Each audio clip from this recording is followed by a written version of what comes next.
The Nampa School District is receiving a $150,000 grant from the Blue Cross of Idaho Foundation for Health to Improve Youth Behavioral Health. Now, 6 on Your Side's Jessica Taylor continues our Finding Hope coverage tonight and shows us how that money is being used. Mental and behavioral health is an emerging concern around the nation. Nampa School District is attempting to address and combat the issue in its own district, starting as young as kindergarten. We've heard teachers across the state talk about, if some of these behavioral health and well-being things are not addressed, kids aren't ready to learn.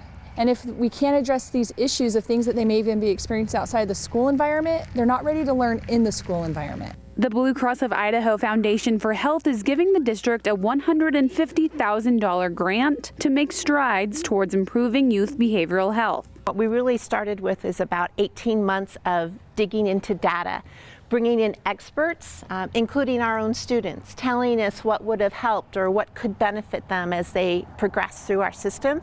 $50,000 the first year of the 3-year grant are going towards 3 schools: Central Elementary, Sherman Elementary, and West Middle School. We needed to start small, and our hope is once we develop a model that works, that we have evidence that it is working, that we would scale and expand to other schools. The money will go toward professional development for teachers, curriculum focused on resiliency, and guest speakers to educate about behavioral health. The hope is students will remember healthy concepts that help them get through difficult tasks. Through this grant, we wanted to really focus on prevention, of knowing are there things that can happen early on in elementary and middle school that feed on to success into high school, and hopefully even feed on to successful students and have positive behavior later in high school years, and maybe even tied to graduation. Jessica Taylor, 6 on Your Side.